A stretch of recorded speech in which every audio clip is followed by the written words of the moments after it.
अस्सलाम वालेकुम साथियों, कामरान यूबी वॉर सेल पे एक बार फिर हाजिर क्लासिक अपडेट रिगार्डिंग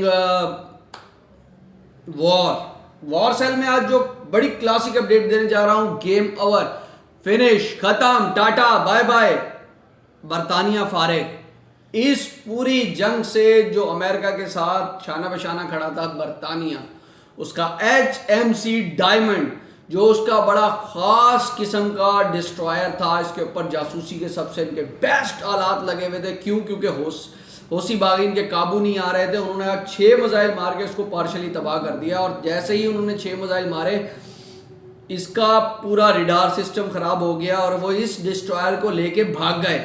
वो रेड सी से ही भाग गए। उन्होंने बेसिकली अपनी जान छुड़ाने के लिए जो है यहाँ से निकल गए हैं। उन्होंने कहा कि होसी बागी जब अटैक करते हैं तो इनके मिसाइल ही नहीं आ रहे थे। असल बेसिकली हुआ मामला क्या, अब उन्होंने जो काफ़ी अरसे से नहीं बता रहे थे, लेकिन उन्होंने डिस्क्लोज की इस चीज़ को, होसी बागियों ने इनके रिडार सिस्टम को हैक कर लिया था। अब हैक करने के बाद उन्होंने वही दिखाया जो वो दिखाना चाहते थे।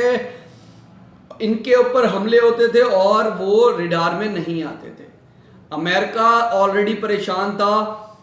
उन्होंने इस HMC डायमंड को बहुत ज़्यादा क्लासिक जो है ये हथियार इनका डिस्ट्रॉयर था, अरबों डॉलर का बर्बाद करके रख दिया हुसी बागियों ने। अब ये 28 मुल्क जो सोच रहे थे एक साथ हमला करने की, उनको भी थोड़ा सब्र आ गया कि जब सुपर पावर्स के साथ ये हाल है। अमेरिका की एक ही बंदा मदद करने के लिए रेड सी में खड़ा हुआ था, उस जाते जाते वो कह के गया इसमें थोड़ा सा टेक्निकल फॉल्ट आया और हम जा रहे हैं, हम इसको फिल वक्त हम आपकी मदद नहीं कर सकते। ये वही डिस्ट्रॉयर है जिसको लाए थे और उन्होंने कहा था कि आप अपने कार्गो शिप यहाँ से गुजारें, ये डिस्ट्रॉयर उनको मदद फराम करेगा। तो जो डिस्ट्रॉयर मदद फराम करेगा वही रेड सी से लेके बरतानिया भाग गया है।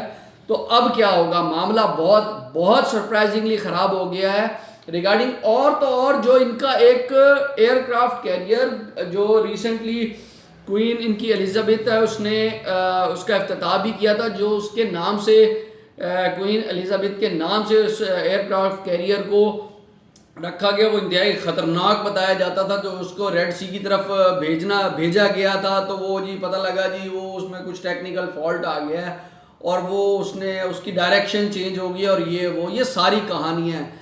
उन्होंने जब सोचा कि उनका बेस्ट एवर डिस्ट्रॉयर जो सब चीज़ों को कंट्रोल करता था, जब उसके ही पर खच्चे उड़ा दिए हैं यमन ने, तो यही अरबों डॉलर का नुकसान कर दिया। तो जो उनका अरबों डॉलर का दूसरा बड़ा एयरक्राफ्ट कैरियर है, अगर वो बर्बाद हो गया, वो अमेरिका के चक्कर में अपनी बैंड नहीं बजाना चाहते, बेसिकली इसराइल के चक्कर में अपनी बैंड नहीं बजाना चाहते।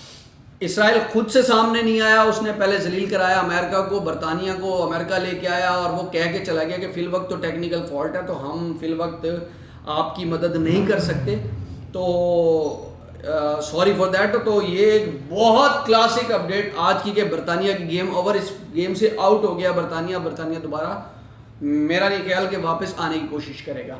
ये थी आज की क्लासिक अपडेट। और क्योंकि होशियों की तरफ से इतना रिटेलिएट किया जा रहा है कि अमेरिका उसको संभाल नहीं पा रहा। अब बरतानिया भी निकल गया तो अमेरिका फिर अकेला रह गया, और अमेरिका के तो ऑलरेडी मामला बहुत बहुत ज़्यादा ख़राब हैं, एयर स्ट्राइक को करने के काबिल नहीं रहा। क्योंकि लास्ट एक और अपडेट आई थी कि होसी बागियों ने कहा कि हम अपना डिफेंसिव सिस्टम इंस्टॉल करने जा रहे हैं। अब ये एक बहुत बड़ी खबर थी कि अगर यमन अपना डिफेंसिव सिस्टम, अब वो उनको रूस दे रहा है, बेसिकली उन्होंने ईरान देगा, अब ईरान की बैग पे रूस और रूस की बैग पे चाइना है, वो उनको दे रहा है। तो डेफिनेटली जब वो एयरक्राफ्ट कैरियर्स से जो उड़ेंगे जहाज़, या जो बी बॉम्बर से जो अभी उन्होंने रिसेंटली हमला किया था, कोई भी इस किस्म का एयरक्राफ्ट उनका आता है जो उनको बर्बाद करने के लिए आ रहा होता, तो अगर ये डिफेंसिव सिस्टम हो सकता है इन्होंने इंस्टॉल कर भी दिया और सरप्राइज़ देना है उन्होंने, क्योंकि इसकी बात का खुल के इज़हार कर दिया कि हमने अपना एयर डिफेंस सिस्टम जो इंस्टॉल करने जा रहे हैं। तो उससे अमेरिका को और ज़्यादा खलबली मच गई है और आग लग गई है अंदर। पेंटागन में हंगामी मीटिंग हुई है और उन्होंने इस बात को डिस्कस किया है कि अब इनके साथ अगला लाएअमल क्या होगा। होशियों ने कहा कि आपने हमारे ऊपर बम मारना है तो मार दें, एटम बम मारना है मार दें, हम उस वक्त तक अब नहीं रुकेंगे जब तक गज़ा वाला मामला बिल्कुल ख़त्म नहीं होता। हम स्टैंड कर गए हैं गज़ा के साथ, और अब आपका कोई भी किसी भी मुल्क का कोई भी शिप यहाँ से गुजरेगा और इसराइल के लिए सामान लेके जा रहा होगा तो वो उसको तबाह करके छोड़ देंगे। इतना मामला ख़राब हो गया इकोनॉमिकली लोगों का। शिपिंग कंपनीज ने इनकार कर दिया जाने का, जिन लोगों ने रूट्स चेंज किया उनके महंगा बहुत ज़्यादा सामान हो गया है, सामान की बहुत ज़्यादा किल्लत और रसद, क्योंकि डेफिनेटली हज़ारों की तादाद में जहाज़ बहरी जहाज़ मूव कर रहे होते हैं और एकदम उनका रास्ता चेंज करना, तो जिस रूट से वो जाएंगे उसको मैनेज करना बहुत ज़्यादा मुश्किल तरीन हो गया। अब ये सारे मामला इतना कॉम्प्लिकेटेड हो गए हैं कि जो अब समझ नहीं आ रही अमेरिका क्या करे। देखते हैं आगे क्या होता है। वॉर सेल में आज इतना ही, यही अपडेट्स थी आज की, और बड़ी क्लासिक गेम ओवर बरतानिया, गुड बाय बरतानिया। आप आए थे, अब आपके अंदर वो चीज़ नहीं रही जो होनी चाहिए थी। तो ये थी आज की वीडियो पसंद आई तो लाइक करें, शेयर करें, कमेंट सेक्शन में अपनी राय का इजहार ज़रूर कीजिएगा। मुझे दीजिए इजाज़त, अपना रखिएगा बहुत सारा ख्याल। अल्लाह हाफिज़।